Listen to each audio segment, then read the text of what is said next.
I'm setting the rivets in here by hand. What I did is I bought the heads from a commercial rivet squeezer, and I'm using those heads. The rivet squeezers that you can buy, they don't have the depth that would be necessary to reach all the way down into the chassis here and squeeze these rivets. Not even close. They would be suitable for doing rivets on like the back panel here, because they have a very shallow depth on the jaws, and you could buy them there. They're not cheap, probably a few $100, and they'll reach like 4 inches in. But it's not necessary because all these rivets in this chassis and even the amp chassis you can set by hand. So this is the side of the rivet head that holds the top of the rivet, the head of the rivet. You can see it has a cup shape to it, and it provides support for the rivet head. This side here has like a donut, a reverse donut shape to it. This is what rolls the rivet over. I took this head and I turned it down to a smaller diameter, and I took a piece of cold rolled steel and I turned it down to put a neck on it. I bored it out to accept the rivet head. So I got a smaller diameter here, which allows me to reach down alongside sockets or terminal strips or whatever I'm riveting, and roll that rivet over. I also made this. This here has a rivet head on it too. This is not necessary on the tuner chassis because I have plenty of room to swing a hammer. But on the amp chassis, where on the sides it's a little tight and I can't swing a hammer. So what you do with this is you support the end of it on something solid, like a small steel block, and then you can hit this outside of the chassis and drive the rivet over.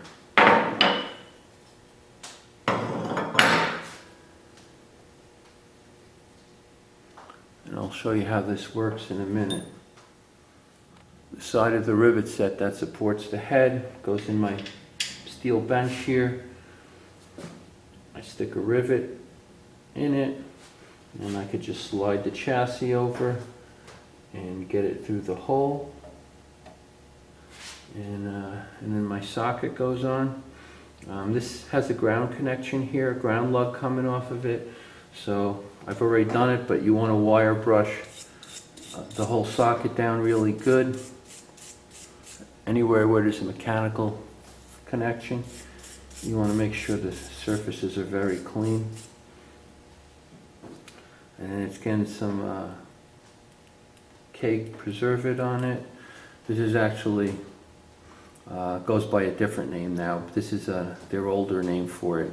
It's it just helps with the connection, helps protect against oxidation and corrosion and whatnot. And then this is my ground lug that's going on. You gotta clean it up very good with a wire brush.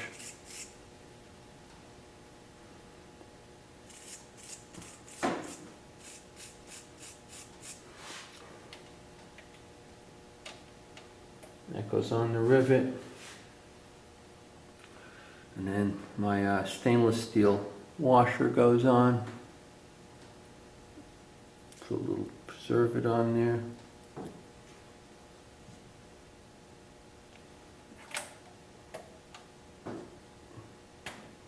And there we go.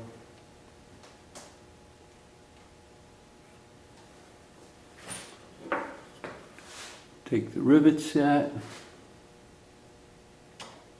line it up. See, you just give it a couple gentle taps and it starts rolling the head right over. And then I want to give it one final good tap, good crack, especially on the ground connections, to make sure it's It's really solid. You could feel it though when it's when you've driven it home. It's solid when you hit it. So now I got the other side of the socket. Again, I'll put a rivet in. Line it up. Let's see. Here's the hard part. Line it up. There we go. Not bad. Could put a little bit of. I want a good ground connection to this whole ring, so put a little preservative on there. Help protect it.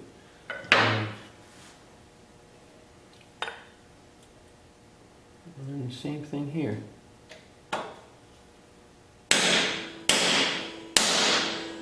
That's it.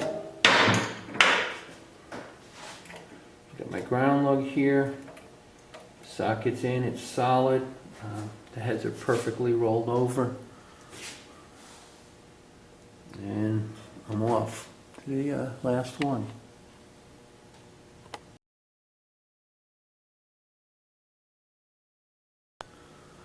My last socket to rivet in here. The rivet head, set head, is in the steel bench here, which provides a good solid support for the rivet. I just stand the rivet up in it like this, pull the chassis over through the hole. So this side here of the socket has a ground lug coming up. So I want to clean the socket really good. I want to make sure the ground connection is as solid as it can be. These are the lugs, and the sockets are old stock stuff, so they've been sitting around years. The metal's been getting oxidized. I'll put a little bit of preservative on the socket.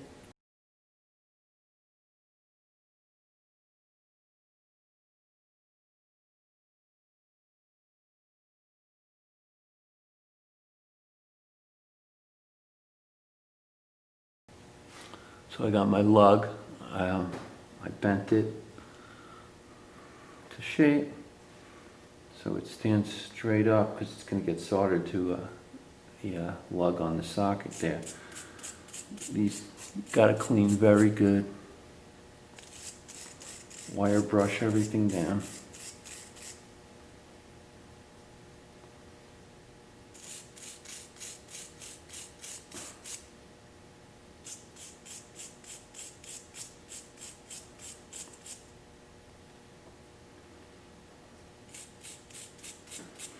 These lugs I'm using, they have an internal tooth lock washer built in them. The original Scots didn't. They were just round ones, but this might actually provide a more solid connection than the original ones. You'll get a little bit of bite into the metal from the teeth on them. I could see some old sockets that I bought where they actually had the tooth marks in them from the internal tooth lock washers. So now I'm just putting my lug on there. I got stainless steel washers, little preservatives on them.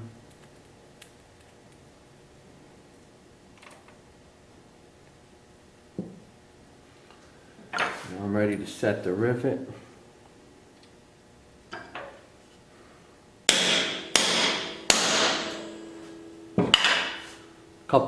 Couple of gentler cracks with the hammer, and then one final hard blow.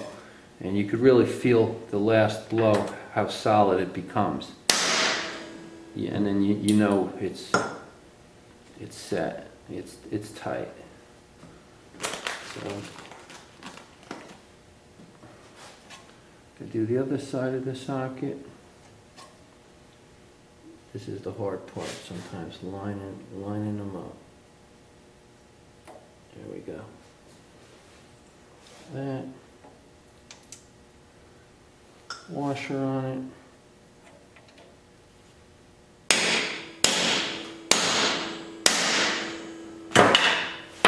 That's it.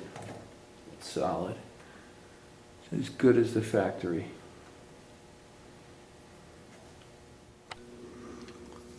So I'm finished riveting the sockets in the chassis here.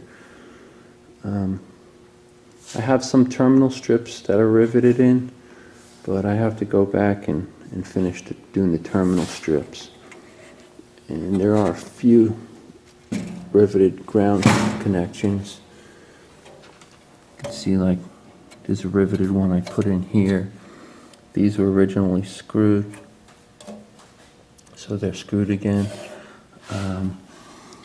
A lot of the sockets have a ground from under the rivet that come up, so I had to be very careful to make sure that all the grounds were installed. I was actually a little nervous going into this about using rivets, especially on the grounds, just because it doesn't seem like it's as secure of a connection as I would like. But after driving in some rivets, I was very fast to change my mind about that and say, wow, I'm going to rivet the grounds in, because they were really solid. You can see some of the old sockets here. If I could focus, you can see how much corrosion is onto that rivet ground connection. I just don't want to have a poor connection on the ground, but I'm confident that these are as good or better than the factory.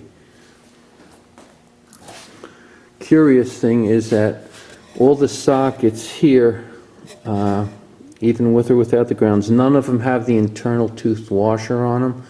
The only place that Scott used the internal tooth washer was underneath terminal strips. Let me show you what one looks like.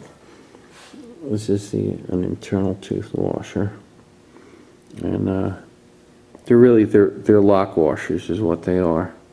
And Scott used these under the terminal strips only. I'm guessing that it was only to keep the terminal strip from spinning. Now I'm installing these brass electrostatic shields that go between the selectivity capacitors on the selectivity shaft here. They get installed with eyelets because there's a wire that passes through the hole in the eyelet. So what I did is I was able to find brass eyelets, solid brass, online at a place that sells them for toy train restoration. Pretty hard to find. You could readily find them available in steel with a brass finish, but I want solid brass. So these stupid things are like $2 each. And then I had to go buy a mandrel and a set tool for these eyelets. So anyway, just put the mandrel here and put the eyelet right over it. I got the eyelet already in, and now it's sitting on the mandrel. It locks right in place, and then I could take my tool, just rolls it right over.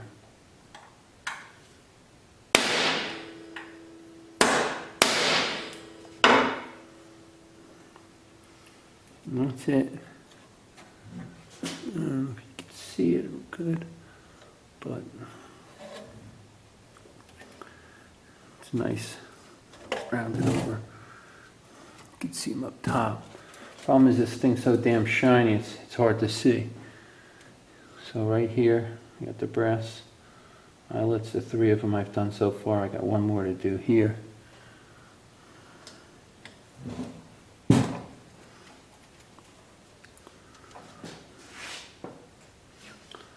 We'll stick the brass eyelet in.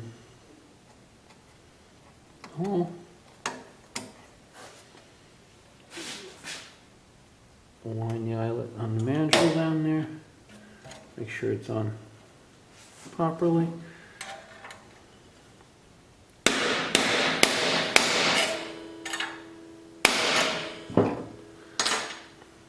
Brass rolls over real nice. There you go. My electrostatic shields are installed. What it looks like on the top. You got two here, and like I had said, the wires will pass through here. So I think that's it for anything that has to get riveted to the chassis now. The terminal strips that are left to go in, they get fastened to one of the nuts and bolts that hold in the tube shield, the outer chrome cover. This is the tuning capacitor cover from the Philharmonic. It has features a lead lining.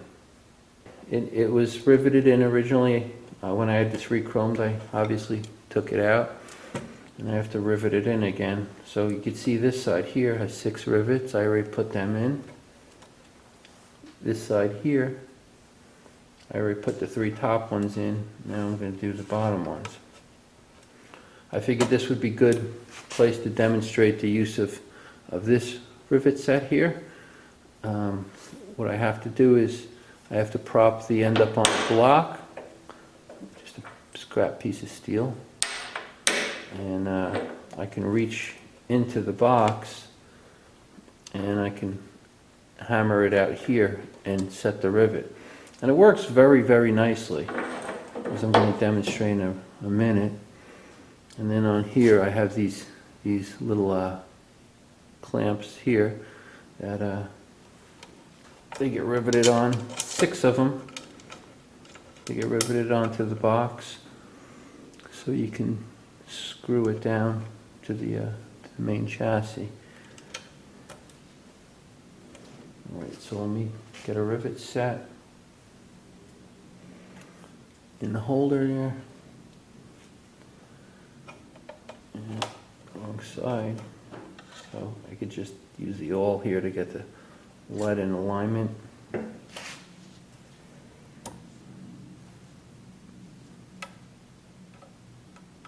Drop it over the rivet if I can find it.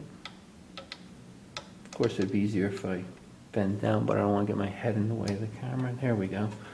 The rivet's coming through. Not anymore. Just fell off.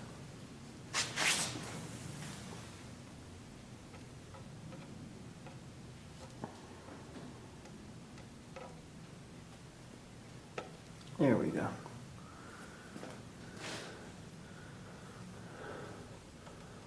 Washer on it.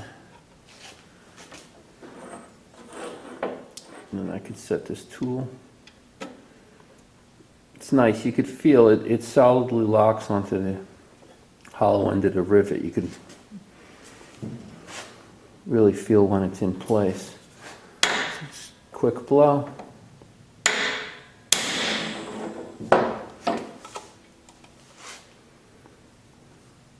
This side came out perfect, no mooring. You can see how it actually pulled the washer into the lead a little bit there. So it's a perfect rivet job.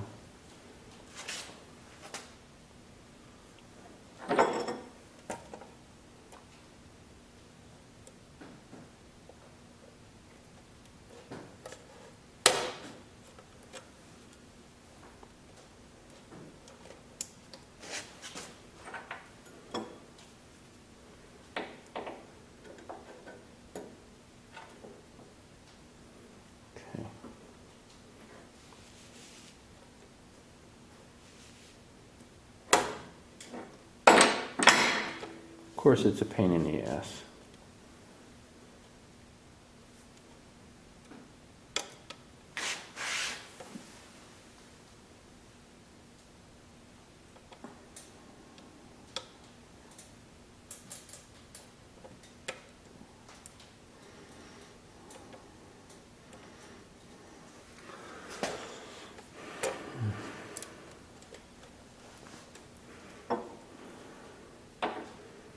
I got the rivet ready to go.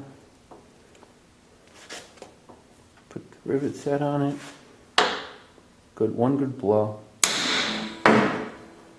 That's all it takes. Perfectly set rivet.